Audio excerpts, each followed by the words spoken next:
When we think of remakes, we usually imagine recreations of games difficult to find, or whose design is outdated. But at Sony's June 2022 State of Play, Capcom announced their long-rumoured remake of a game that fits neither of these descriptions: Resident Evil 4. It follows the developers' reimaginings of RE2 and 3, games originally designed for the PlayStation that have been long out of print. The fourth game in the series does not have this problem, as it's exceedingly easy to find. Ports of the 2005 action game have appeared on a number of cutting-edge devices, including the Nintendo GameCube, PlayStation 2, Nintendo Wii, personal computer, Apple Mac, the iPhone, Android, Zeebo, the PC, again, Xbox 360, PlayStation 3, Xbox One, PlayStation 4, Nintendo Switch, and the MetaQuest 2. If you're unfamiliar with a nearly 20-year-old game, you might be wondering, why is RE4 so widely available? Though I suspect you have heard of it, because, after all, it's one of the most influential games of all time. In a break from this channel's regular format, this video is a comprehensive appraisal of one of my favourite video games. This is going to be a long exploration, because ultimately there's more to Resident Evil 4 than, well, just Resident Evil 4. The story of its development is informed by a confluence of factors: a misunderstood piece of hardware, a franchise struggling to remain relevant, and a games industry shifting west. But under that immense pressure, the team would deliver greatness. It's number 40 on IGN's Top 100 Games of All Time, and is widely considered to be the grandfather of the modern third-person shooter, the backbone of super hits like Fortnite. It set the bar for games like Uncharted and Gears of War to clear, and it's questionable whether any title has managed a budget. this video won't touch on a remake that by the time this goes live will have been available and well written about. Instead, if you're one of the people who asked, why is Resident Evil 4 so available? This video serves to answer that question, and why the game is being remade 18 years later. Resident Evil 4 wasn't always destined to appear on every console between now and the end of time. In fact, the game's director Shinji Mikami said in 2002 that he would commit harakiri, or cut off his own head, should it ever appear on another device. A month before RE4 would release on the GameCube, Capcom would stab Mikami and Nintendo in the back, announcing the game was also coming to the far more popular PS2. Although he didn't do the deed, a greyhound called Mikami's Head would appear in the later Capcom title God Hand in reference to his statement. There's business sense to Capcom's decision. A lot of resources were sunk into Resident Evil 4's development, for reasons I'll get into later, and Capcom felt like they wouldn't recoup those costs on the unpopular GameCube. Their findings weren't incorrect. The PS2 version of the game sold 2.3 million copies, whereas the GameCube original only sold 1.6. So why was it decided that Resident Evil 4, a new entry in a franchise that had close affiliation with the PlayStation brand, ever be considered a Nintendo exclusive to begin with? In 2002, Capcom would surprise many by announcing an exclusive 5-game deal for Nintendo's latest system, the GameCube, of which RE4 would be the crown jewel. The intent of this Capcom 5 was to boost the GameCube's sales and reputation in the face of powerful competition, and to create ambitious and exciting titles outside of Capcom's established IP. Ultimately, the Capcom 5 project would be a failure for the publisher due to the GameCube's unpopularity. In a bid to recoup development costs, 2 of these exclusive titles would also be ported to the PS2, Unit 4's Beautiful Joe and Grasshopper's Killer 7. Dead Phoenix would be cancelled in 2003, and the less said of PNO3 the better. But the lessons Capcom learned from this experiment were to focus on multi-platform releases, streamline its development and focus on known quantities. Of the 5 titles, Resident Evil 4 was the best selling and the only one to eventually recoup its development costs. The failure of the Capcom 5 would also lead to the creation of Platinum Games, as many of the developers involved in these ambitious titles would strike out from Capcom when it became apparent that the company's bottom line came before creative risk. One of these developers was Shinji Mikami, the original designer of Resident Evil 1, supervisor of every Capcom 5 title, and eventually the designer of RE4. If the game supposedly invented the modern third-person shooter, Mikami was the man who made it so, and in the years after RE4 he continued to evolve on the concept at Platinum Games and then eventually Tango Gameworks. I'd like to focus on one of those lessons learnt: multi-platform releases. With the exception of mobile and handheld games, Capcom's most successful titles since RE4 have seen release across multiple systems. It's likely that Resident Evil 4 was the benchmark for proving their hypothesis, because not long after the PS2 release, Capcom put out 2 new ports of RE4. Their reasoning for each was PCs were an untapped market for the company, and the upcoming Nintendo Wii was shaping up to win over a new audience. As predicted, each of these ports would go on to be a bestseller, shifting 1.9 and another 2 million copies respectively. And Capcom continued to experiment with versions of RE4 for new devices forever after. As of December 2021, Resident Evil 4 has sold over 10 million copies across all its platforms. It was the best-selling game in the series before the release of Resident Evil 7, and is number 3 on Capcom's Platinum list behind that and Monster Hunter World. It would also prove to Capcom that people would want to rebuy Resident Evil 4 on new hardware. During the writing of this video, I polled members of the enthusiast gaming forum Resetera regarding how many copies of RE4 they currently owned. As of time of recording, and from a result of over 1,000 users, 54% of voters said they owned more than 1 copy of RE4. 19% owned 4 or more copies. Speaking for myself, I have played the GameCube version and own the Wii, PC and Quest 2 ports. Although each is fundamentally identical, I own them because they're convenient for my current gaming habits, or they have new inclusions I can't get elsewhere. These reasons will also be why I buy the remake, and what I'll look out for in new versions of the original. To answer the big question at the beginning of this video, Resident Evil 4 is so widely available because it continues to sell. And now you might be asking, well, why does it continue to sell? To answer that, we're going to have to get into what makes Resident Evil 4 one of gaming's greatest hits. And to do that, it's important to explain the factors that made it so. Many of Resident Evil 4's best ideas were born out of a need to succeed. Although it was called RE4, there had been almost 12 games before it, and interest was waning amongst gamers.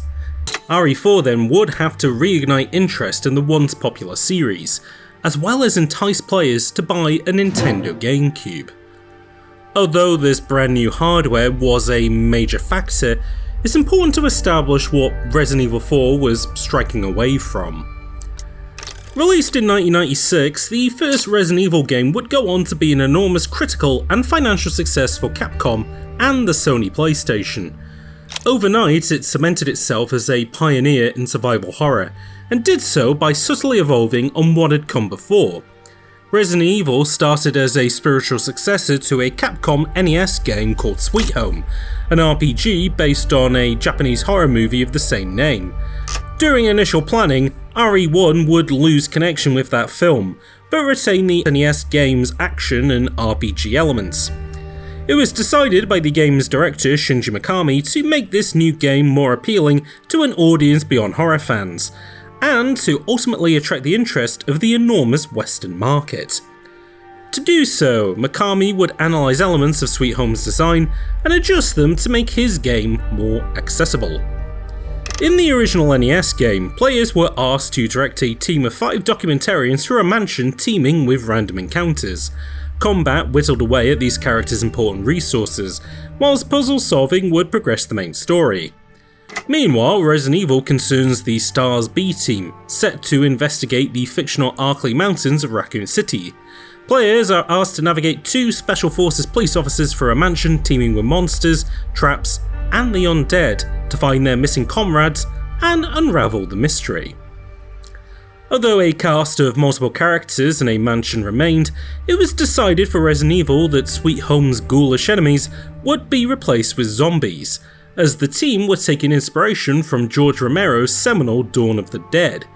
With the PlayStation's graphical fidelity, these uncannily human enemies were now possible. New 3D hardware would also allow Capcom to employ a shift in camera angle to bring players closer to the action. Initially, Shinji Mikami wanted Resident Evil to be presented from a first-person perspective, but the level of detail needed wouldn't be possible. So, instead of the action being presented from Sweet Home's top-down perspective, the developers took inspiration from horror movies and Infogrames' Alone in the Dark by employing locked-down, cinematic angles. Dutch tilts and wide shots were used to create unease, and allowed enemies to be queued up just out of sight for easy jump scares.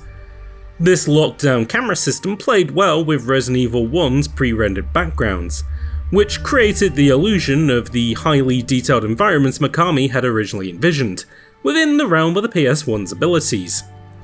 These elements were compromises made for the hardware and the team's early 3D expertise, and yet, much like the compromises made in low-budget horror movies, they would end up enhancing the tone the team was going for. Finally, Sweet Home's RPG elements were stripped back to make Resident Evil a leaner game, closer to a point-and-click adventure. 5 controllable characters were reduced to just 2, and each had their own solo adventure through the mansion. Player characters also didn't have enormous inventories, but instead could only carry a few key items. This included their weapons for defense, ammunition, healing supplies, keys, and even the only means for a player to permanently save their game. Swapping these items would be done at a few safe rooms within the mansion, creating a level design that required players to backtrack through previous areas akin to a Metroid game, further increasing the risk of being surprised by an unexpected enemy. The intent of this design was to shift Resident Evil from a standard action game into one about survival. As the point-and-click interface of Alone in the Dark wouldn't translate well to a PlayStation controller, the team instead opted for tank controls, a scheme that was agnostic to camera angles. This allowed players to quickly react to oncoming threats, although did add a small layer of disconnect to ramp tension. Tank controls too were ultimately a compromise that, years later, Mikami admitted wasn't the original intent. However, all these elements successfully coalesced to create the prototypical survival horror experience, with one foot in the past of Sweet Home and Alone in the Dark that informed the game's tone, multiple playable characters and resource management, and one firmly in the future of the all 3D PlayStation and action-orientated Western market. This template, married with Mikami's experience directing much-loved action games for the SNES and Capcom's design chops, was poised to make RE1 an instant classic. Resident Evil would quickly win over a new and diverse audience. The graphics would bowl over those who wanted to demonstrate their PlayStation's prowess. Horror fans had something to cater to their tastes, and even adventure game players would be satisfied by its novel ideas. Critics at the time would fall for Resident Evil for the same reasons, as well as the masterful pacing and set pieces that Capcom excelled in. However, it wasn't without some friction. Fans and critics then and since have dismissed the quality of Resident Evil's story, cinematics and voice acting, which was said to be cheesy and unconvincing. Coming from Japanese developers, it was decided that these were unintentional gaffes by non-English speakers. It's difficult to find evidence this is the case, and it's considered that the script is better delivered in native Japanese. Personally, these heightened performances add to the unease of Resident Evil, and characters speak and act in a way similar to those in horror movies the original took inspiration from. Fortunately, these quirks weren't a deal breaker for a new fan base, because importantly, they could be polished up a second go around. Resident Evil sequels and spin-offs soon followed, improving on its presentation and mechanics. New director Hideki Kamiya would realign the franchise in an even more accessible direction with the second game, expanding the Resident Evil fanbase as a result. RE2 and 3 would lean more into action, open up the haunted houses into larger municipal areas, and introduce even more terrors to test returning players. Importantly, Resident Evil 2 nor 3 dramatically reinvented what made the first game work. Meanwhile, new Capcom titles like Onimusha and Dino Crisis took the RE framework and tweaked them for even more action-orientated games. It seemed as if the Resident Evil formula was a recipe for instant success, as the sequels and spin-offs continued to shift millions of units. This continued up until the last big release in the series before RE4, Code Veronica. Released in the year 2000, it was originally designated as the third numbered game in the series before it shifted to more powerful hardware. Like Capcom would eventually learn with RE4, it also received a PS2 port when it became apparent that the Sega Dreamcast was doomed to failure. Regardless, critics were still incredibly keen on the series as of release, as Capcom continued to improve the concept with each game. Code Veronica's shift to real-time 3D environments was noted as a big selling point for that and the Dreamcast. In their review in 2000's issue 83, Edge noted, "It may be said that it's possible to have too much of a good thing, but having just released the umpteenth Street Fighter title on PS2, Capcom clearly isn't heeding that advice. And that's good news because Code Veronica is easily one of the best in the series." However, as a fourth numbered RE game continued to miss deadlines, Capcom would have to rely on spin-offs to keep the franchise afloat, which began to grind at the goodwill of fans and critics alike. Between 2000 and 2005, 7 new games in the series were released, and only a few shifted over 1 million units. On the positive end, there was a GameCube remake of the first Resident Evil game. Outside of the Capcom 5, this was another agreement between Nintendo and Capcom to bring versions of Biohazard over to their new console, to appeal beyond a younger demographic. Although later versions would be almost unchanged from their PlayStation releases, RE1 was a from-the-ground-up reimagining that factored the GameCube's hardware grunt. This project was overseen by the original director of RE1, and was likely his introduction to the GameCube's hardware opportunities. To complement this more vividly rendered mansion, voice acting was completely redone to a new script, and some puzzle solutions had been reworked, giving players both old and new a reason to once again revisit the Spencer Mansion. However, the controls and static camera presentation was only marginally updated. Although critics were quick to praise this remake's aesthetic overhaul, the strict reliance on tank controls were seen as a detriment. However, critics were less favourable to titles like Resident Evil Outbreak, an ambitious PS2 title built around online connectivity. Harkening back to the original Sweet Home concept, this was a Resident Evil adventure that required the coordination of multiple characters, each controlled by another player. Although this concept could have been possible with the PlayStation multi-tap, online allowed each player to have maximum screen real estate, and could even allow them to split up. This was the only big innovation in Outbreak, as the rest of the game still followed the tried and true formula of resource management, puzzle solving, and zombie shooting. However, at a time where console shooters like Halo 2 were burning up the broadband, the often clunky Outbreak failed to find an audience. To make matters worse, its PAL release didn't have online functionality, rendering its most unique selling point moot. Although the first game sold enough to warrant a sequel, Resident Evil's multiplayer experiment was deemed a failure. A bad omen for future attempts at the idea. Fans were still keen for more Resident Evil games, but there was the hope for something new. As for general audiences, the Resident Evil brand had become insurmountable. Although a brand new film franchise would arrive around the time of Code Veronica, the games were becoming burdened by years of conspiracy and lore. More so, opinions were beginning to sour on the series' old holdovers. In a review of the GameCube's Resident Evil 0, IGN writer Matt Casamassina would say, "It's a title that's as pretty and atmospheric as ever. It's a game filled with scares. and it's also one sorely in need of an evolution in gameplay mechanics. We have a completely new outing with the same old problems. Those same old problems were things like tank controls. When RE1 released, movement in 3D games was still new territory, and players were willing to excuse some friction. Following the release of Nintendo Super Mario 64, full analog movement soon became the most appealing option. Sony would even re-release their PlayStation controller with 2 analog sticks to fully embrace the feature. In spite of this, Resident Evil stuck to what now felt like stiff and awkward movement. The wider demographic was rejecting tank controls for a more appealing control scheme, and brand new action titles that embraced it only made Action RE feel more archaic. RE's static camera angles also felt like an unnecessary inclusion now consoles were powerful enough to render convincing 3D environments. At the time, they were a clever means to obfuscate information to scare the player, but nearly a decade later, it felt like cheap shock value. Finally, there was a want from players for Resident Evil to be a little more serious. Video games were finally hitting the mainstream, and there was insecurity around Resident Evil's goofy voice acting and silly premise. Fortunately, some of these creaky elements would eventually be eliminated.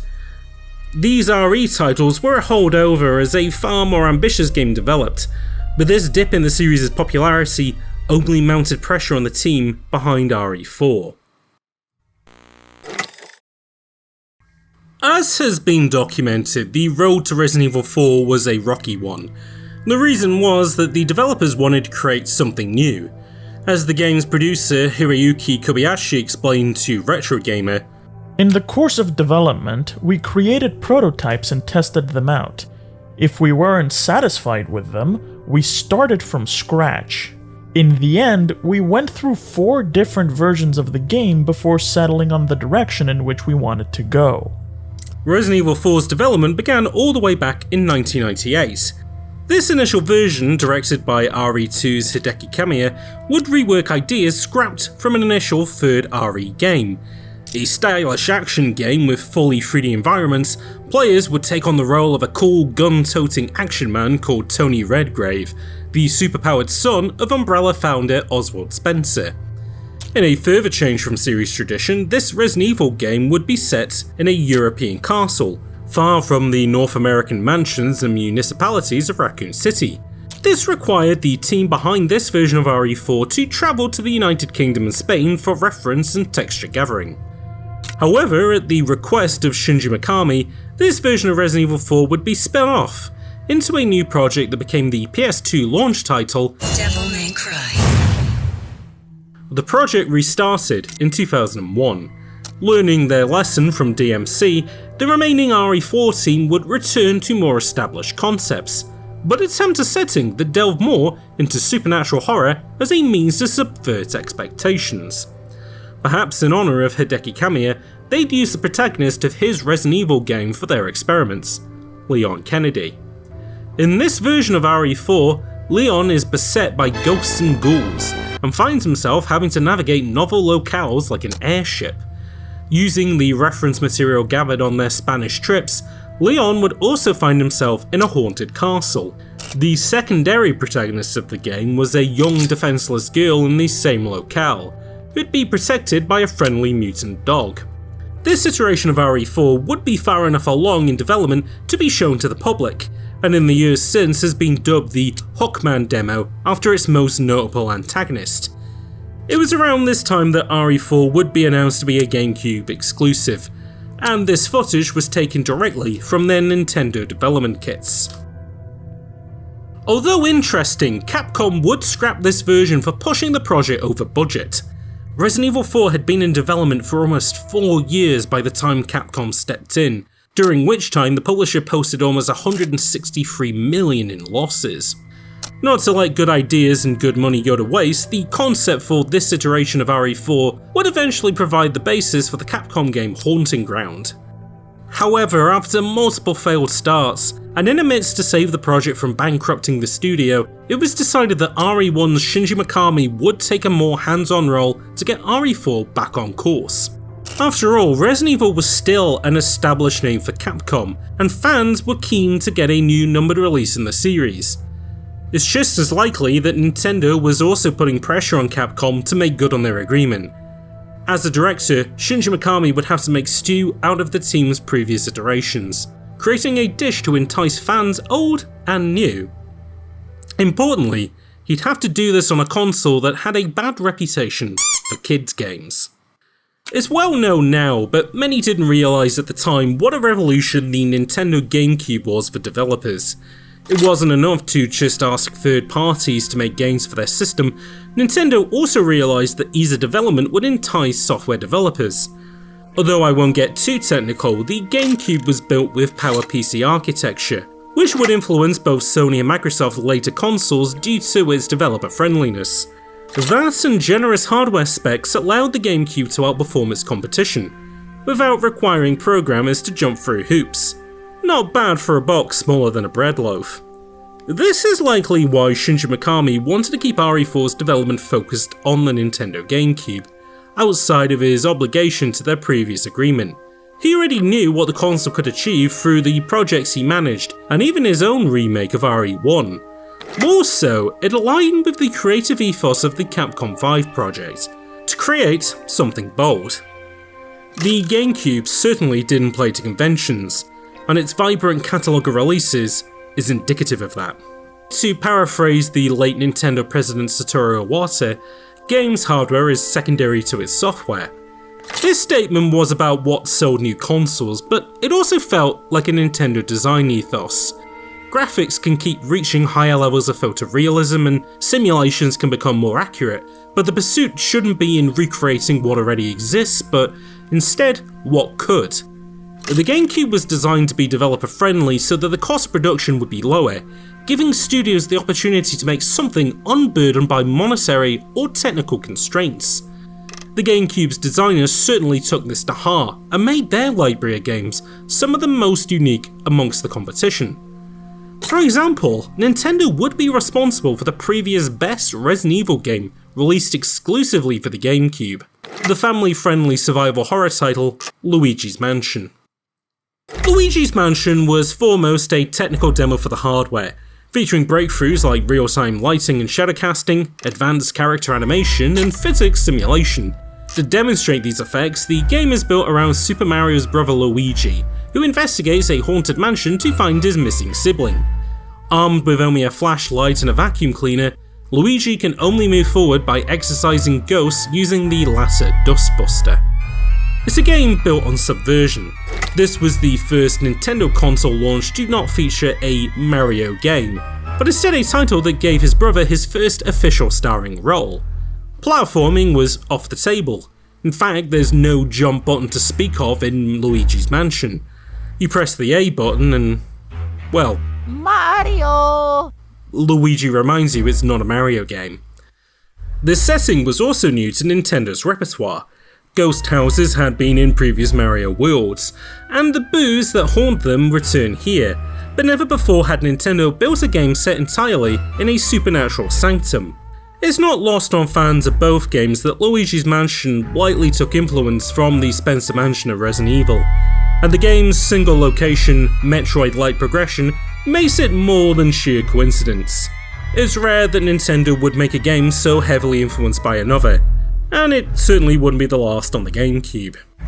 Nintendo made sure that its technical breakthroughs weren't just bullet points, but instead were fully realised game mechanics. That Shadowcaster is put directly in a player's hand, and is important not just for lighting the way ahead, but also stunning ghosts before they can be hoovered. That character animation comes into effect as Luigi's reactions cause him to deform like a cartoon character. Finally, physics simulation plays well with all the things the Hoover can interact with, the ghosts and the environment. A relatively simple game, it's not difficult for even a first-time player to beat Luigi's Mansion. Yet, just like Nintendo's best, there is an additional layer waiting for super players, and that's making loads of money. Luigi's Mansion is filled to the brim with cash, which only reveals itself if a player is keenly observant, interacts with every object and environment, and applies some patience to get the biggest rewards. This system elevates Luigi's Mansion from being a great rental into a franchise maker, and is quite unlike anything games have done then or since. Although there's no evidence to prove my point, I believe that Luigi's Mansion inspired some of the design of Resident Evil 4, and there will be receipts later in the video to back my claim. It's more believable that Luigi's renegade nature was appealing to Mikami and the team behind RE4, because it proved that there was an audience on the GameCube that was receptive to Resident Evil style gameplay, and were willing to try out new ideas. As stated, it fit well within the intentions of the Capcom 5 project. So the road to RE4 had been long and arduous, but in 2005 it finally looked as if it was coming to an end. Early magazine previews were keen on the project. GamePro Australia spoke candidly about its graphics, change in tone and unique action button system. These innovations came about due to the GameCube's hardware opportunities, but also thoughtful game design. Like how the original Resident Evil broke down elements of Sweet Home and made them more accessible, Shinji Mikami applied that same design exercise to RE4.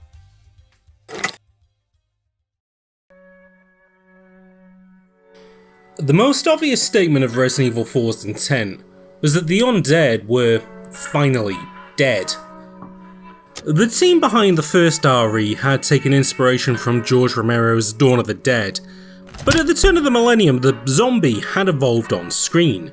2002's 28 Days Later had introduced the fast-moving, hyper-aggressive type that would inspire the likes of Zack Snyder's remake of Dawn of the Dead, Valve's Left 4 Dead, and even Capcom had experimented with a similar enemy type for their RE1 remake. For Resident Evil 4, the team split the difference between old and new, settling on parasite-infected humans who could flip-flop between slow and hyper-aggressive to keep players on their toes. Although the developers likely wanted to create enemies like this previously, the GameCube's advanced CPU would make it a reality. Graphics fidelity was enough that they'd even look convincingly human. These enemies talk, swarm, and are able to counter the player's actions by weaving out of the way of their attacks. They'd use weapons, throwing axes and fighting with pitchforks from a distance. The idea of a mind-altering parasite affecting their behaviour would even inspire more mechanics. The huge crowds working like a hive mind, and the enormous insects that popped out of their necks after a headshot. These enemies could still be tied into Resident Evil's lore, but they weren't beholden to it. It satisfied the want for something new, but without completely alienating long-time fans of the series. These enemies were, in microcosm, what the team achieved with Resident Evil 4. Something better than what had come previously, made possible by new hardware and fresh ideas. This change in enemy type would set the tempo for what kind of horror game Resident Evil 4 would eventually become, because a question needed to be answered of how the player would be dealing with them. What was likely to alienate long-time Resident Evil fans was Four's shifting camera angle. Like RE1 shared elements of Sweet Home's RPG horror to appeal to a wider audience, shifting from cinematic camera placement to a third-person perspective was intended to do the same. As the game's producer Hiroyuki Kobayashi explained to Retro Gamer, "We took a look at games that were popular in the Western market at the time, around 2004, and it was clear to us that games which let you aim and shoot with precision in that third-person style were the way to go." He wasn't incorrect. During RE4's long development, popular games like Hitman, Max Payne, Splinter Cell, Battlefront, Grand Theft Auto and Metal Gear Solid had either built their reputation on third-person shooting or successfully transitioned into the genre. The reason for the third-person shooter's popularity at the time was manifold. First-person shooters had finally found their footing on consoles thanks to Halo Combat Evolved. Meanwhile, platform and adventure games presented from a third-person perspective had become the norm following the enormous success of Super Mario 64. The third-person shooter effectively combined these two ideas together and reaped their benefits. You could see a cool character from all angles, get a view of their entire world, and engage in ranged, rapid-fire combat. And the moment that one third-person shooter blew up, other games soon followed. This was still a time before standards in the genre had been set. Max Payne allowed for complete free aiming, which didn't fit a console control scheme until its popular bullet time mechanic was implemented. Metal Gear Solid shifted to a first-person perspective whenever a player needed to shoot. Grand Theft Auto uses a Zelda-like targeting reticule to instantly snap to targets while shooting. Each solution worked for their respective game, but nothing felt exceptional. Often these mechanics were underutilized because they were secondary to another feature of the game. For example, a large open world with driving mechanics, spy gadgets, a multitude of assassination methods, etc. Resident Evil 4 would be the game to finally make third-person shooting an art, because the entire game was built around its possibilities. Although Mikami had wanted the original Resident Evil to be first-person, and there had been light gun spin-offs, this camera angle would be a first for the mainline series. Action is presented from a few feet behind main character Leon Kennedy, and adjusts to an over-the-shoulder view while shooting for a better viewing angle. It's only during cutscenes and quick-time events where this camera moves back to cinematic angles. To ease players into RE4's third-person shooting, the developers included a red dot sight to make it easier to gauge depth and line up shots. In the original RE games, it was a dice roll whether a character may pull off a headshot, but RE4's new camera not only makes aiming for particular body parts possible, it's actively encouraged. Popping an enemy in the leg causes them to fall over, shooting them in the arm makes them drop their weapon, and shooting them in the head causes them to stagger, or sometimes reveal a nasty surprise for Leon. Per body part aiming wasn't a brand new invention, as many PC games at the time and even GoldenEye 64 included it as a means to show off reactive enemy animation and, in some cases, buy players some much needed relief to line up another shot. Yet, as RE4 retained the need for players to save on precious ammo, the allowance to aim for different body parts opened more opportunities to deal with threats. A player can choose not to kill any enemies, instead trip them up and run past them. A few moments of the game even throw in enemies with dynamite, supplanting headshots with trickier hand shots to take out multiple enemies. This is still something incredibly novel in shooters, and I can't think of any modern game that lets a player target grenades like RE4 allowed nearly 2 decades ago. There is a very important reason why this feature was implemented, and it's because Resident Evil 4, like Resident Evil 1, is a resource management game. Bullets are finite, as is Leon's means to heal himself. Fortunately, this allowance to aim for specific body parts makes every bullet more important than before, especially when combined with Leon's additional combat options. When an enemy is staggered, it opens a contextual cue to kick them. Not only is this useful for putting a single enemy down for a few seconds, its sweep can affect multiple enemies at once. It presents a risk-reward scenario. Should a player put Leon in heightened danger for a chance to hit multiple foes? Larger caliber weapons like the shotgun and magnum also allow for this kind of staggering, but at an ammo cost. Another choice, save precious ammo or go for a more guaranteed attack. Another persistent combat choice for the player is the knife. It's a Resident Evil staple, and often a character's last means of defense once they're out of bullets. Combined with being able to stagger or knock over an enemy, the knife allows an easy means to kill an enemy who can't fight back. It creates a fun recipe for effective combat. One bullet to stagger, a kick to knock them over, and a knife to finish them off. Of course, this isn't always a guaranteed thing, because of surrounding enemies. All these options create an enormous branching path of ways that Leon could approach a combat scenario. It's why Resident Evil 4's third-person shooting has stood the test of time, because combat is less like hitting a nail with a hammer and more like an evolving dance. It's something that players can get better at, and Resident Evil 4 has plenty of means to encourage that. There's in-game shooting galleries, and an entire arcade mode to unlock that further tests players' shooting.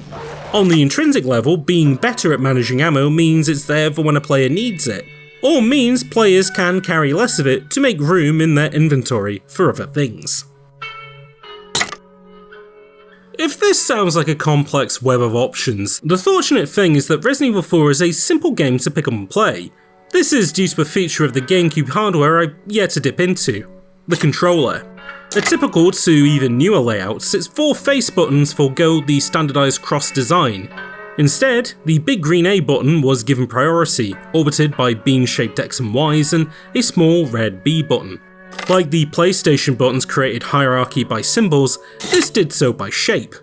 A player never has to look down to feel exactly what button they're clicking, and it's intended that the most frequent actions are given to the most accessible button. Jumping in Super Mario Sunshine obviously is done by pressing the A button. In a more esoteric game like Pikmin, plucking and throwing the titular units is done the same way, and they are ultimately how the player interacts with Pikmin's world. The big green A button in Resident Evil 4 is also the player's means of interacting with the world. It's used for almost all contextual actions, opening doors, picking up items, and using props. It's hammered during quicktime events, and when combined with the right trigger modifier, is how Leon shoots.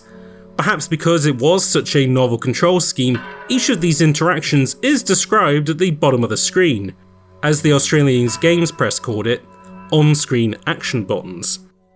The original Resident Evil games got juice out of certain interactables being hidden in the environment, but RE4 tells a player almost everything that they can interact with when Leon comes in close proximity.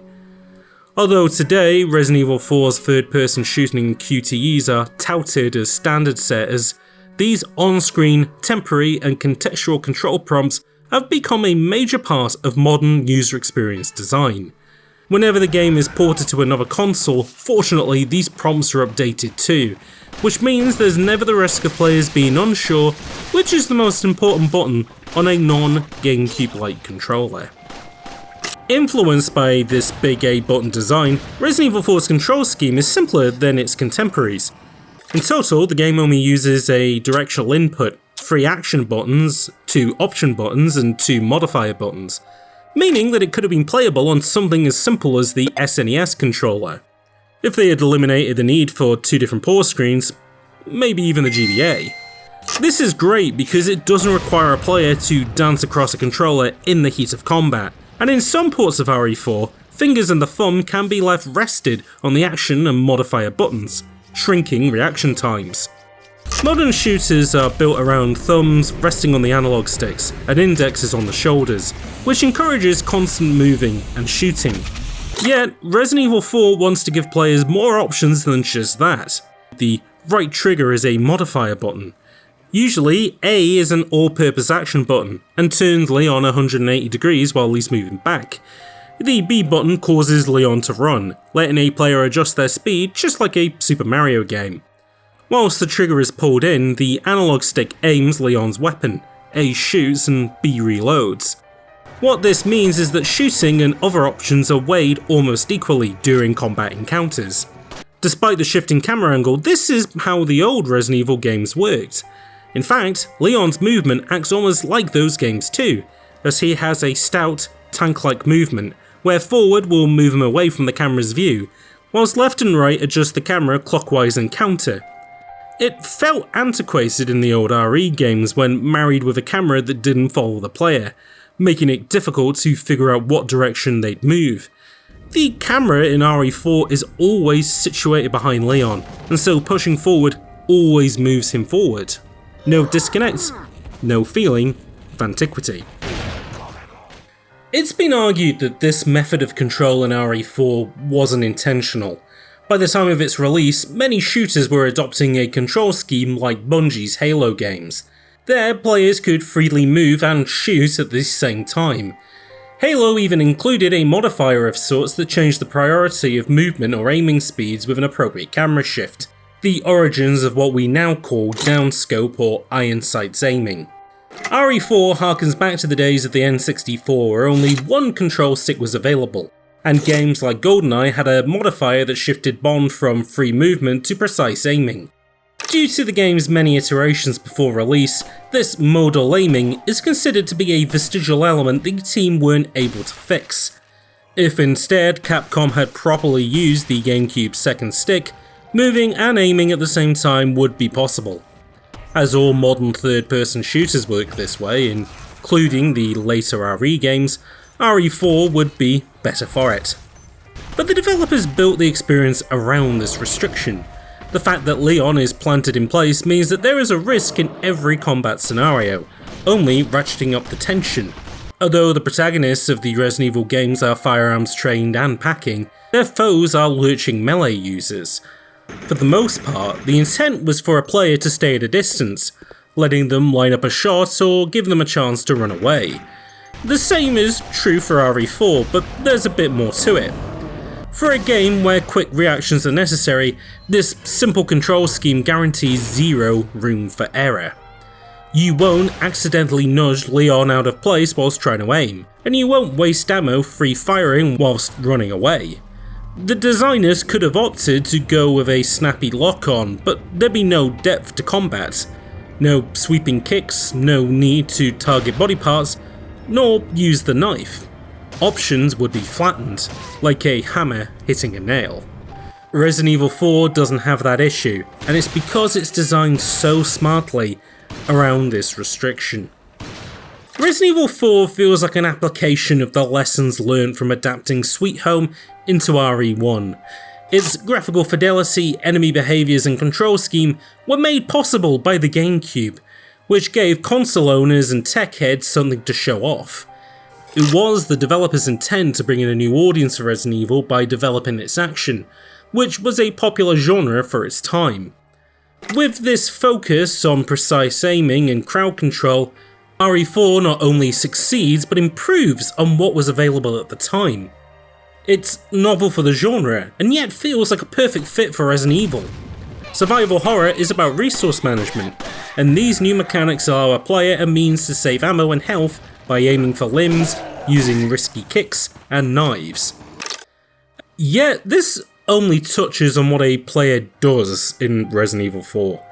Having great mechanics and raising technical benchmarks are only impressive if they're in service of something. So why does Resident Evil 4 have these mechanics? For that, it's time to delve into its contents.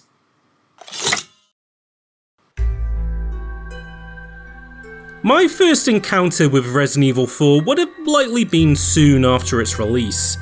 I had yet to play any of the previous games in the series, and although as a fresh-faced 14-year-old I played mature titles like GTA Vice City and Halo 2, I had yet touched a straight-up horror title. Yet, from the reviews it received and talk amongst my peers, it was apparent that RE4 was something special. It turned out that my sister's boyfriend at the time had a copy of the GameCube version, and neither of them were around to stop me from playing it one week.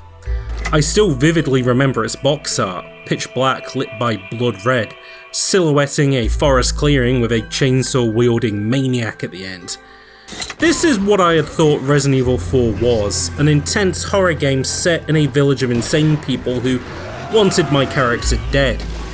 I was expecting a brutal challenge that would sap at my sanity, and wasn't yet aware of the sci-fi laboratories nor cheesy dialogue that define the series. It turns out that the NTSC box art was a more appropriate tone setter, featuring the game's cool protagonist surrounded by enemies akin to a Drew Struzan poster from the 80s. Still, I'd have to face my fears eventually, and it turned out having the absolute wrong expectations would set me up for being totally won over. Resident Evil 4's plot as I initially digested it was so. As US secret agent Leon Kennedy, a player is tasked to save the president's daughter Ashley from terrorist cult Los Illuminados. Things quickly go awry, and Leon and Ashley must survive hostile locals, mutant wildlife and bizarre locations if they hope to escape intact. It's a setup that has more in common with a beat-em-up than a survival horror, but it sets the tone almost immediately.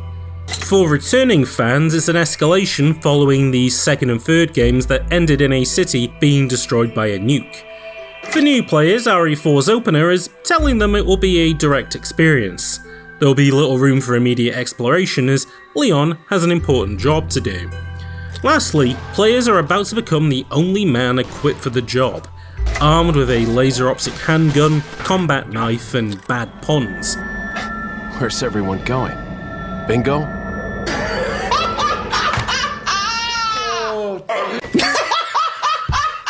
Throughout RE4's runtime, plot is espoused through cutscenes, gameplay scenarios, and Metal Gear Solid-like codec calls between Leon and multiple characters. The world of RE4 is set in a village out of time. In a bid to make stew with previous concepts, Shinji Mikami and the team would move Resident Evil out of the American municipality of Raccoon City and set the game in rural Spain.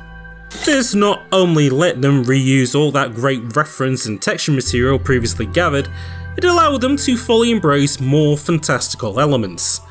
This isn't to suggest that Europe is fictional, but that having a village isolated from the outside world let the team challenge what an RE location looked like. Environments could be larger and more complex than previous games, lending well to outdoor areas. Leon could now even hop between indoor and outdoor areas without loading, demonstrated best during the game's initial village fight. Water effects were also one of the GameCube's hallmarks, and RE4 finds a way to work these across its world. Incorporating more unused concepts, the game takes Leon and Ashley to a haunted castle, spooky laboratories, and island war zone across the game's runtime. There's even an entire minecart section for good measure. While the game never reaches Super Mario levels of function over form, RE4 isn't afraid to change locations and threats in order to keep a player entertained.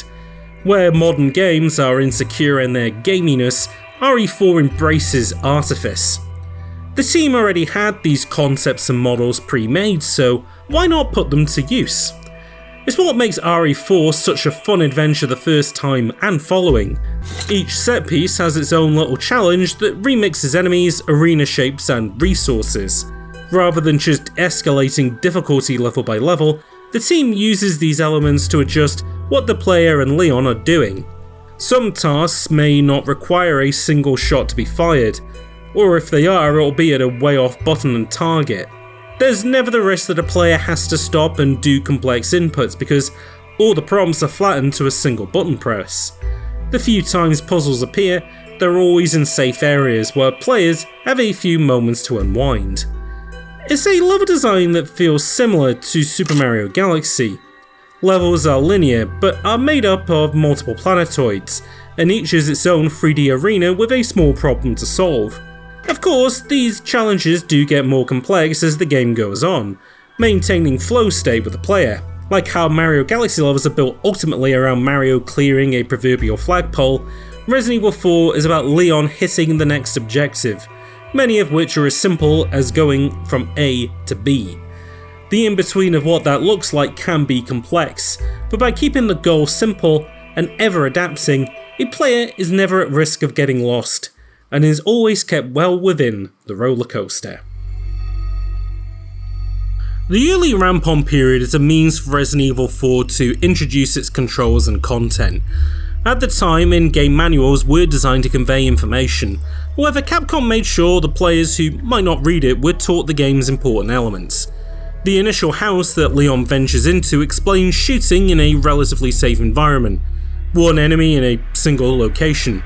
Even if a player accidentally pops them in the leg, they might learn that trips or staggers them. Once Leon heads outside, it adds a new wrinkle: outdoor areas with multiple enemies, requiring a shift in combat priorities. Players will then be led down a linear path that teaches some ground rules. Keep an eye on the floor and environmental detail, to avoid traps and then eventually find items to pick up. It shows off elevation, which gets players to consider that height difference will come into play during combat encounters. Lastly, some buildings can be entered without needing a loading screen. These lessons are then put to the test in the game's opener, a fight in a village with multiple enemies. Indoor and outdoor areas can be mixed up to bottleneck enemies into more manageable shapes, as well as provide ample spots to hide, reload, and recoup. From there, RE4 slows down to allow players to do a little more exploring. A blue medallion challenge is introduced that teaches players to look up high for items and save precious ammo for special opportunities.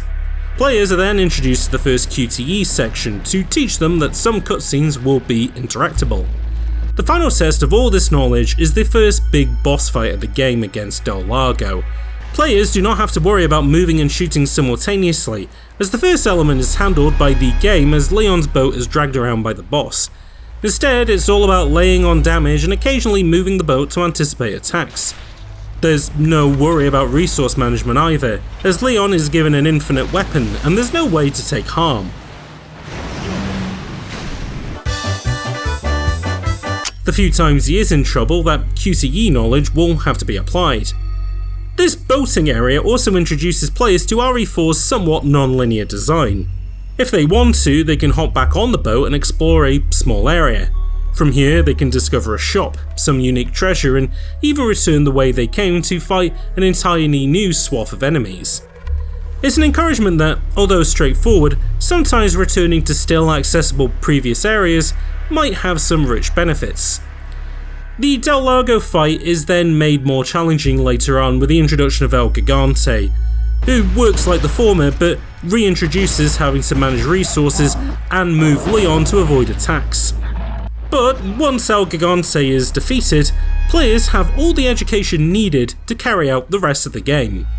Capcom is a master of onboarding players, and Resident Evil 4's initial section is that in playable demonstration. Most importantly, these tutorialized moments can be completely breezed through the next time round, because a player can get better at completing them faster. In a change from previous games in the series, RE4 drops Resi's Metroid-like design and is instead a linear adventure game. Although there are opportunities to backtrack and explore some large optional areas, players are constantly being filtered from one eye-popping set piece to the next. It works very well with RE4's new control scheme, which would have felt wasted on the small and dense locales of the previous games. Here, because locations change so often, so too did the challenges Leon faces. In addition to streamlining out save rooms, resources for saving were eliminated, and inventory management was minimized. At the end of each chapter, the player can permanently save the progression. Meanwhile, anytime Leon is killed in action, he's put back to the beginning of a section. RE4's innovation for resource management is a travelling box, the attaché case. Turning the old inventory screen into a puzzle game, every weapon, healing item and ammo box in RE4 is made up of a number of squares, and it's a player's job in between combat encounters to optimise space within the case. Not only has the attaché case become something of a meme to RE fans, even inspiring its own game on Steam, it exemplifies what was so important about a separate inventory screen in the original RE games. Even when Leon is far from a safe zone, a player can always dip into the inventory screen to catch their breath and unwind by doing some tile puzzles. In one of the game's more interesting choices, a player is given a rocket launcher for free. This is usually the last weapon in a Resident Evil game, used to coup de grace the final boss, and that potency is applied to every single enemy in RE4. Players have to ask themselves if they want to carry a guaranteed one-use, one-hit kill weapon and sacrifice for 1/3 of their inventory space. This kind of choice wouldn't have been a threat in the old games, which didn't treat props as physical objects. It's a great example of what a new idea can do. Add some complexity and player choice to the proceedings. This premium on ammo and healing items is rare in modern shooters, but survival-driven battle royales have kept the torch burning for what is a great mechanic. I've spoken a lot about what new RE4 brought to the table, which was what critics at the time had been hoping for. Familiar haunted houses and static camera angles were gone, replaced with an action game that served up an amuse-bouche of awesome set pieces. But RE4 wasn't a total reinvention, and in the years since, some elements of its design have left academics wanting, in particular, its story. I've spoken little about the plot of RE4, not because I think it's bad, but rather reciting the plot verbatim isn't that interesting. However, I understand that for many, this fourth outing might have been a step too far into camp, especially for the wide market the game was catering to. Villains are broad pastiches, the escalation is ridiculous, and even its main protagonist can't ground the material. Leon Kennedy is a broad stereotype of an American action hero. No smoke, swears or sex, but he destroys targets with terrifying marksmanship and dumb one-liners. Resident Evil 4 is cheesy, but unlike Resident Evil 1, it comes across more intentional. The game looks and sounds like a heightened pastiche of American action movies, because it is. Mechanically, the game is a shooter, and so the story has to be flattened so that shooting is the only solution to problem solving. There is no means to reason with the villagers, and any negotiations with villains happen purely within codec calls or cutscenes. I understand this blunt simplicity is problematic, and yeah, I respect Resident Evil 4 for embracing it. Third-person shooters have continued to be a popular genre, but in recent years there has been the want for developers to juxtapose that gameplay with grounded storytelling. The Last of Us and Spec Ops: The Line in particular are two games that deal with the dissonance between the joy of violence in games and the long-term ramifications of violence on the psyche. While stories like this deserve to be told, making these the benchmark of a game should be compared to flattens interest and critique. RE4's story is on the surface dumb, not by a creative failing, but by choice. Instead, you could read the story of Resident Evil 4 as a sly critique of America's foreign intervention, just like the 2008 Liam Neeson vehicle Taken, where a CIA agent is only motivated to get extrajudicial revenge when a family member is put in danger. RE4's political streak follows how the first 3 games show the failure of big business to the public, and Resident Evil 7 is a parable for how the Rust Belt was seen as a monstrous entity by liberal elites following the election of Donald Trump. But the success of the Resident Evil series is, like Dawn of the Dead, how these socially conscious elements don't slow the story down in amidst to impress the viewer. RE4 leans in the other direction. Ultimately, its story has to serve the gameplay. Each twist in the tale happens alongside a cool playable set piece, and much of the fun of playing and replaying RE4 is reliving these playable action scenes. With this in mind, I'd like to touch on what the story adds to RE4's mechanics, exemplified by its cast members. The main motivation for Leon springing into action is to save the president's daughter. This isn't an endgame goalpost, but instead happens relatively soon into the game's runtime. When this happens, RE4 shifts into an escort survival mission. A first for the series, but an element that has been in plenty of games beforehand. Of course, just like the shooting, the developers behind RE4 managed to make their take one of the best. This isn't because Ashley can be forgotten. The fact that she is fallible gives the game survival horror tension after players have mastered Leon's controls. It's more that it isn't thrown onto the player at its most developed for a one-off gimmick. Instead, this element is developed zone by zone.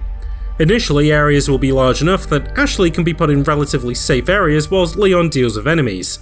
In some tighter sections, trash cans can be used to hide Ashley, which acts as an initial crutch for players to figure out the rhythm of combat. As the game goes on, these stabilizers are removed, but at this point players should be competent enough with the shooting that adding Ashley to the mix gives them a new challenge to get used to. Ashley is an element that developers use to heighten and lower the challenge throughout RE4, which is often why she's removed from the story for some time to change the shape of challenge again. Ashley isn't the only non-hostile character that Leon comes across during his adventure. He is helped out at multiple points by Madrid police officer Luis Serra, who seems to be taking the situation pretty lightly up until the moment he's stabbed in the back. Leon also makes contact with a local weapons dealer who always seems to be in opportune locations with some rare things on sale, stranger. Later in the story, Leon runs into a secret agent in a red dress for whom he had previous history with, and is forced to fight with his old commanding officer, who turned coat to join with Los Illuminados, and was ultimately responsible for kidnapping Ashley in the first place. In the case of Louise, the commanding officer and the weapons dealer, they also add new mechanical opportunity. For Louise, there is a moment he helps Leon during a combat encounter. It's similar to the village section, but stuck to a single home. Fortunately, Louise generates ammo for Leon, lowering the challenge for a few moments. The commanding officer is meant to be a character with a similar moveset and weapons to Leon. It's a true test of a player's ability because they're going up against the best versions of what they can be. However, the weapons dealer might be the most important side character due to him introducing one of RE4's biggest features: buying guns. All the early Resident Evil games would give players new weapons at calculated moments, to deal with bigger baddies at the cost of inventory space, and encourage replayability by rewarding fast completion times with exclusive weapons and infinite ammo to let players blow through the next playthrough. However, RE4 builds this ethos into an entire playthrough. Money can be traded with a weapons dealer to purchase and upgrade firearms. Not just different calibers of weapons, some of the dealer's choices can be replacements for starting items with their own perks and trade-offs. Players can further upgrade them to unlock additional abilities like critical multipliers on headshots. These small choices further expand Leon's flow of combat, because each raises another question for players to consider. Should they stick with starting items through to completion, or change out to something new? On top of new toys to buy, the weapons dealer can also upgrade the size of Leon's inventory so he can carry more items, sells maps that show where all the rare treasures are in a particular area, and even sells one healing item per zone, a backup should players be low on supplies but rich in currency. What's important is that none of these items are necessary in order to complete Resident Evil 4. They only make the campaign easier. On repeat playthroughs, these elements can be forgotten entirely to raise the challenge. The introduction of an economy to RE4 is the second biggest change to the formula after its shooting adjustment, and it's because its inclusion ripples across all facets of the game's design. To encourage players to look around this new world and engage with the new camera angle, RE4 is littered with items, not just resources but also money and treasure. Players aren't always going to want to stop and smell the textures in a new game, but one way to incentivize this is if they're rewarded for it. Treasure and coins are tracked separately, and don't take physical space, only leaving weapons, ammo and healing items to be constantly managed. Ergo, there's no reason why a player shouldn't want to go and seek money out. It encourages exploration. Although enemies always drop the same payouts, engaging with some optional bosses does lead to unique treasures that could be missed the first time round. Employing patience is also key, because some treasures only reach their maximum sales value when combined with smaller items. For example, a mask found in the game's initial village can only be fully completed with 3 cat's eyes hidden keenly in the world. If the game wasn't already fun to blast through, this system would be an incentive for players to want to replay, and continue replaying RE4. I believe that the game took inspiration from Nintendo's Luigi's Mansion, but in that game, money is only a means to get the best potential score after the credit crawl. In RE4, money can only improve the experience, either by making the game easier or giving players new options to engage with the world. The greatest success of Resident Evil 4's design is that ultimately it puts the player in control of the action. Third-person shooters are often derided for their simplistic gameplay, and yet RE4 is an ever-expanding dance of options a player can pursue. It's unlikely that any 2 playthroughs of the game will be alike, especially amongst first-time players, and it's further encouragement to hop back in and see what was missed the first time. The set pieces may stay the same and the enemy payouts never change, but they don't have to. Leon Kennedy is the ever-evolving element in RE4. It's a perfect fit for a survival horror game like this. Having to manage a dwindling inventory and escalating threats shouldn't have a strict solution. It should be left to a player on how they want to overcome the issue. I may have been terrified that the game was going to be a brick wall of terror I'd have to overcome back when I was 14, but it turns out that RE4 very much wanted me to succeed. But I had to find my own path forward.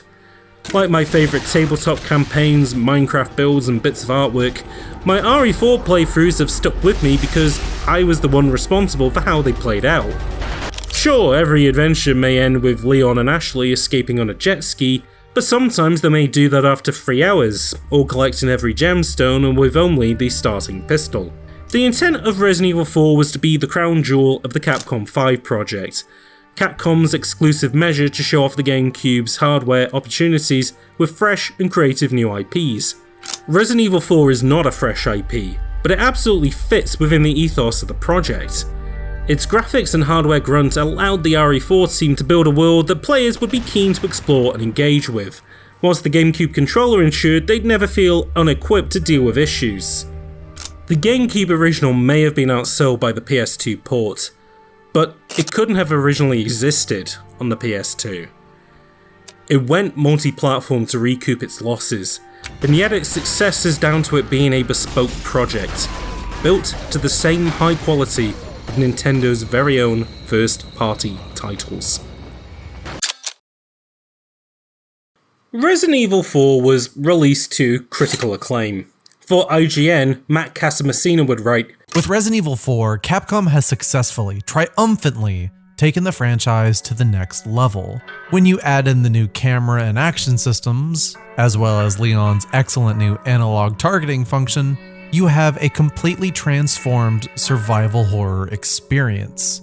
You don't own Resident Evil 4, it owns you. Certainly, this was the game that he was hoping to experience following the familiarity of RE0. Even when RE4 was released on the PS2 later in 2005, reviews remained glowing, perhaps even more so as journalists could enjoy new content and a fresh playthrough of the game. Despite its age, RE4 continues to be well received and, as stated earlier, sell well. There's a reason that people are still buying RE4, and that's because it's a great game and endlessly replayable. When new hardware throws in opportunities like a new control scheme or graphical presentation, it's just another way that people can once again enjoy it. Often these new versions come with perks like extra story modes and weapons, but they're just a welcome side order to one of gaming's greatest comfort foods. But have any of these ports truly managed to overcome the GameCube original? Well, the HD and PC versions are certainly easier to get hold of than the original, so that's one means in which they succeed. Fundamentally, these versions are all but identical, but can't exactly recreate how RE4 was on release. Modern control schemes didn't embrace the GameCube's layout, and in amidst to update its graphical fidelity, much of RE4's original look has been lost in translation. It's not a deal breaker, because getting 98% of the RE4 experience is still 100% more enjoyable than most other time wasters. However, some developers have stepped up to the plate of improving the original on a fundamental level. Released in 2021, the VR version of RE4 was designed in part to advertise Facebook's MetaQuest 2 to a wider audience. RE4 was already designed in mind for mass appeal, and as it remains popular and a bestseller, why not have it on the newest game platform available? It was certainly the most bold reimagining of RE4 before the remake in 2023. Which makes it all the more enticing. Developed by ex-Metroid Prime devs Armature Studio, they have taken great strides in turning many of RE4's iconic elements into demonstrations for what VR can achieve. Being able to physically hit the typewriter, reload weapons and inspect treasures turns RE4 into something of a playable museum piece, a real joy for those like me who have experienced the game multiple times. With its shift to head and motion tracking, the game is presented almost like a first-person shooter. Leon has complete free movement while shooting, and the depth effect of VR's binocular displays makes targeting more accurate than before. Interactions didn't just remain simple, they became even more intuitive with this shift to motion tracking. If you have a Quest 2, it's absolutely worth trying, but it's a more difficult sell to those who are on the fence about getting VR. It unfortunately fails to entirely recreate the power fantasy of the original. It can't transform the player into Leon Kennedy, but rather makes him as clumsy as a normal human being. It's also a far more intense experience for obvious reasons. For players that want a version of RE4 somewhere in between, the Wii edition includes almost all the additional materials added to later versions of the game, and its direct aiming method has all the benefits of the VR version with none of the awkward body movement or need for a heavy display on your face. Apart from the mobile and Zeebo ports, there really is no wrong answer to what version of RE4 you should buy. If you're predominantly on PC, it's available on Steam. The Xbox One and PS4 versions will run on modern consoles, and there's even a copy for the Nintendo Switch. The success of Resident Evil 4 would shift the course of the series for the first time since the second game, as Capcom now face the difficulty of overcoming their biggest smash hit. Resident Evil 5 and 6 were designed to do just that, and although they are great games, it's difficult to say if they're that great of an improvement. Technically, they absolutely are. Not only do they fully embrace the high-definition era, they also leverage online connectivity by allowing two players to experience a whole Resident Evil campaign together. Each game is certainly bigger too, shifting the action to Darkest Africa in the former, and a globe-trotting adventure in the latter. RE6 even experiments with multiple flavours of RE, with one campaign that leans more into survival horror, another into third-person shooting, and the last styling itself after a character action game. Ultimately, these experiments aren't the enormous upheaval some may have expected. Rather, they're just different bowls the same porridge was served into. At this stage of the series, resource management was all but streamlined out, as were puzzles and the need to backtrack. Pacing wise, neither quite achieves the level of cohesiveness that Resident Evil 4 did. As stated, RE4 managed to find ways to shift the challenge without just making it more complex.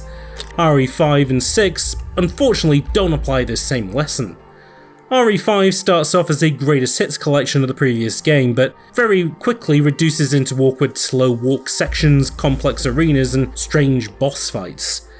RE6 struggles to have any memorable moments due to its spread-thin design, and ultimately its bombast was a step too far for some, including myself. If I had to guess why these games failed to live up to RE4, it's because there was no expectation they had to. RE4 was a game developed by a team that had something to prove. They had to reignite interest in the Resident Evil series, bring in a new audience for the Nintendo GameCube, and recoup lost time and money from years of floundering. Although I don't condone games made under exploitative circumstances, it's hard to deny that the pressure put on the team resulted in RE4's enormous popularity. The game appealed to a wider demographic by adopting popular facets of Western developed shooters, retained the best elements of RE games beforehand, and found ways to reinvent them for the new millennium. Meanwhile, RE5 and 6 innovations don't spark the imagination. Co-op gameplay has been a faster modern game since the dawning of broadband internet, and the team didn't find a way to make their take on the format any more appealing than the competition, or innovate on these ideas to feel specifically Resident Evil. As stated earlier, multiplayer RE games are a nut that Capcom have still yet to crack, and these two co-op campaigns are an example of just that. Although a sales success, the enormous development budget of Resident Evil 6 would put the team back in a similar hole they were in before the development of 4, and its middling response inspired the want to do something new. This is why Resident Evil 7 would be the grand reinvention of the series many had long waited for. I consider it a pretty good game, one that I've written about previously with its immediate sequel, if you need any more hot cider Resident Evil content to enjoy. Resident Evil 4's popularity inspired many games beyond just its own series to embrace third-person shooting as a means to entice players. In some games, it was a squirt of ketchup on genres that a mass audience usually avoided. Mass Effect was one of the biggest success stories of the 360 era, because RE4 was used as a Trojan horse for BioWare's writing and branching narratives. Yet, very few of these titles made shooting as complex and satisfying as RE4's, and only a few managed to evolve on it meaningfully. Gears of War, which came some years after Resident Evil 4, allowed some shooting while moving, but at an enormous aim penalty. Unlike RE4, the enemies faced aren't all melee wielders, and instead use hit-scan weapons like the player character. To encourage the stop-and-shoot action that RE4 was built on, the game introduced pieces of cover that the character could snap to, allowing them to plant and aim with a lower risk of taking harm. The developers even played with cover expectations by having it deform and move in later games. This would coin what would become the cover shooter, the standard for third-person action games since. However, resource management was all but removed from Gears of War, and Epic's title is ultimately structured more akin to Half-Life 2, where players always have the right amount of ammo and options to fight through an arena of enemies. Naughty Dog expanded on Epic's idea by marrying cover with platforming for Uncharted, and exploited this concept by having shootouts happen in unique scenarios fitting of its action movie premise. Meanwhile, Rockstar's Grand Theft Auto 4 employed a more robust ragdoll system that played well with body part aiming, a first for the series. Players could shoot an enemy in the leg, causing them to collapse and, in the right context, fall downstairs and off suspended platforms. This was a great evolution of the staggering mechanics of RE4, and could happen naturally throughout the game instead of scripted moments. But the two games that best sum up RE4's legacy couldn't be more different, and yet feel like two sides of the same coin. They're children that grew up a little differently but ultimately carried the best traits of their parents. The first is Platinum Games' Vanquish, made by many of the staff responsible for multiple iterations of RE4 and directed by Shinji Mikami. The other came from a more unlikely source, EA Redwood's Dead Space. Vanquish is the more obvious successor to the formula. It had the same talent behind it, developing for new consoles that used the GameCube's PowerPC architecture. Platinum had carved themselves a niche of being the premier character action developer, with new titles like Mad World and Bayonetta, and Vanquish was a style exercise in combining that with third-person shooting. Still a popular genre, Vanquish 2 was designed in mind to appeal to a Western audience. Resource management was minimised to its most simple form, and weapons could be quickly accessed with a press of the D-pad. Ergo, players never had to leave the action layer outside of pausing the game for a short breather. Gears of War Sprint is brought over, but in Capcom-inspired fashion is given extra utility. It's a stamina bar that dictates how long a player can speed around the environment or activate a slow motion aiming mode to accurately line up shots whilst avoiding oncoming enemy fire. Despite its pedigree and great ideas, Vanquish wouldn't sell 1 million units during its initial release. In a market that had become saturated with third-person shooters in the wake of RE4, it was difficult for a general audience to pick Vanquish over a more established IP, especially when it was so focused on combat with little else to entice players.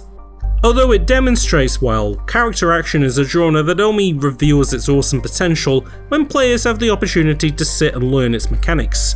This includes replaying the game to put new ideas into effect and let players further challenge themselves, not unlike the design of RE4. Unfortunately, first impressions count in the HD era. Although certainly a matter of taste, the clean and mechanical environments of Vanquish may not have been the most appealing aesthetic the team could have chosen, though they make perfect sense in the heat of gameplay as enemies and opportunities are designed to pop out against the environment. Vanquish, like many of Platinum's projects, might have been a bit too ahead of the curve, and unlike RE4, wasn't so lucky to have set the standard going forward.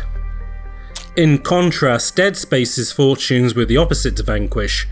Although initially considered a disappointment due to its enormous marketing push, the game would shift over 1 million units on each platform it debuted on, and did commercially and critically well enough to warrant its own media empire. Like Platinum Games, the title was the product of industry veterans who had the clout to step outside of established IP. Like Resident Evil 4, Dead Space was the crown jewel of a Capcom 5-star project spearheaded by Electronic Arts, a publisher even at the time who were best known for sports, games and movie tie-ins. Under the tenure of CEO John Riccatello, the publisher allowed its studios to experiment with new concepts, and in this time released diverse titles like Mirror's Edge, Mass Effect, Armia 2, The Saboteur, My Sims and Dead Space. The latter came from EA Redwood, a developer who were better known for the Tiger Woods PGA series. But with new creative opportunities, they put together a picture of a horror game that looked to blend RE4 with Event Horizon. Despite being developed by a Western studio better known for golf, Dead Space most closely evokes Resident Evil 4 without falling into pale imitation. It understood the opportunities of per body part targeting, and transformed it into a dismemberment system that does the idea so much better. Its enemies were redesigned to make the most of it. Headshots really are ineffective in Dead Space compared to RE4, and each encounter is a puzzle of how to put a monster down for good.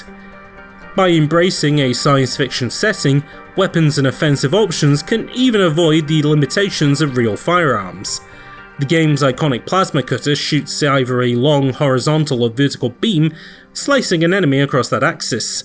It's the perfect weapon to take out multiple limbs on a single or group of enemies, which is often what a player is asked to do. Like RE4, ammo is still at a premium, which makes these interesting shots count even more so. It even managed to achieve something RE4 couldn't: remove on-screen elements without removing precious player information. The fictional setting is designed from the ground up to be diegetic. Holograms stand in for weapon ammo counts and pop-up information, whilst health is always visible up the player's spinal column. It's an idea so perfect it's questionable why no other developer has embraced it since. However, RE4's set-piece driven design is alive and well here, maybe more so because that science fiction setting allowed EA Redwood to create situations that not even in a fantasy Spanish village would have been allowed. It played well with the developer's pedigree for movie tie-ins, because they were applying bombast to a blockbuster all of their own. Vanquish and Dead Space iterated on the RE4 concept but in two different directions. The latter retained resource management and focused almost entirely on being a survival horror, The former, on the other hand, took inspiration from what was popular and did its own spin on it.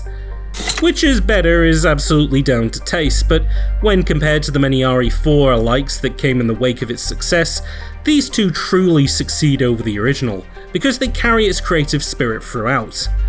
Ironically, Dead Space would receive 2 successors in 2023.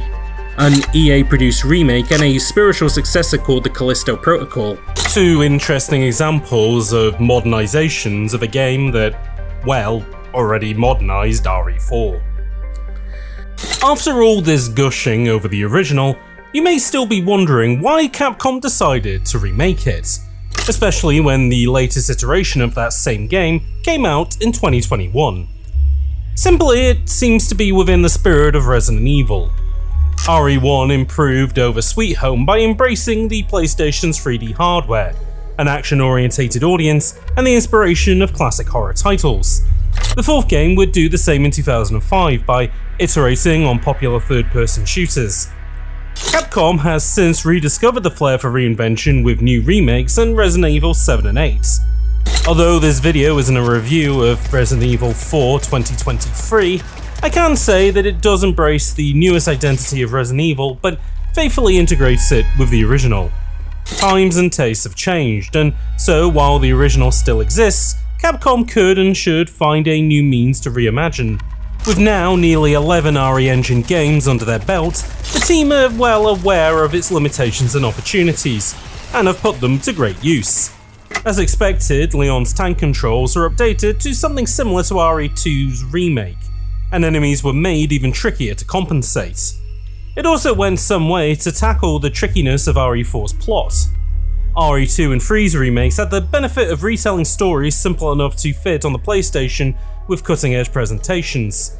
Characters who were either broad stereotypes or shallow caricatures were given the writing to match their more photorealistic looks.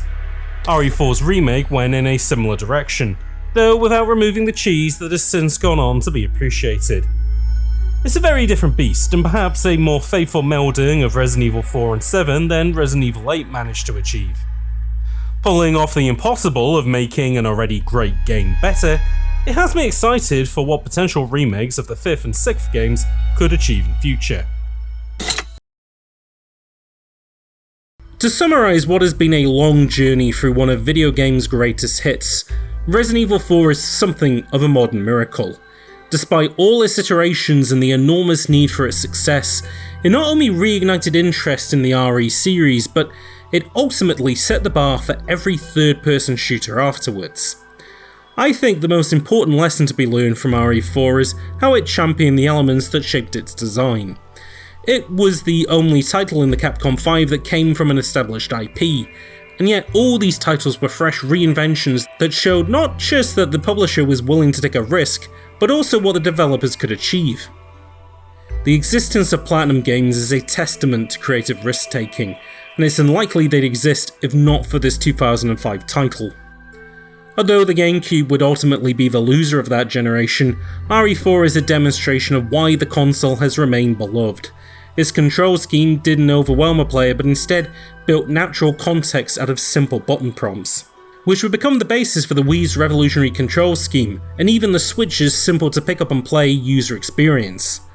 RE4 didn't just employ hardware grunt, but also hardware opportunity.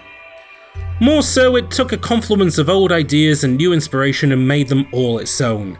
It may have been destined to save the GameCube, but the title works on just about anything, devices with keyboards and mice, or no buttons whatsoever.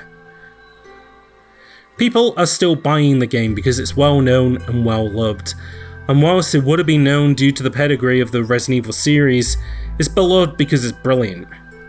It's too early to say whether the remake of Resident Evil 4 will have the staying power of the original. But considering Capcom's hot streak of creating instant classics, perhaps we'll have an entirely new era of RE4 games to buy for new devices. I've been James. To see new videos like this as they go live, please consider subscribing. If you have thoughts on Resident Evil 4, be sure to leave a comment. My work like this is supported by my Patreons, who include, as of this video, Arcadeology, Eric Hamilton Schneider, Gameplayer 1500, Mouse, Valerie B, VG, and the entire support crew. To be a part of making these videos happen, the link to my Patreon is below, alongside my social media links. A big thank you to IamEra for help with the script. Also to Darkfry, Harry from Video Games Are Bad, and Colin for reading out the quotes. And Heavy Eyed for audio mixing. Thanks for watching, and I'll see you all in the next upload.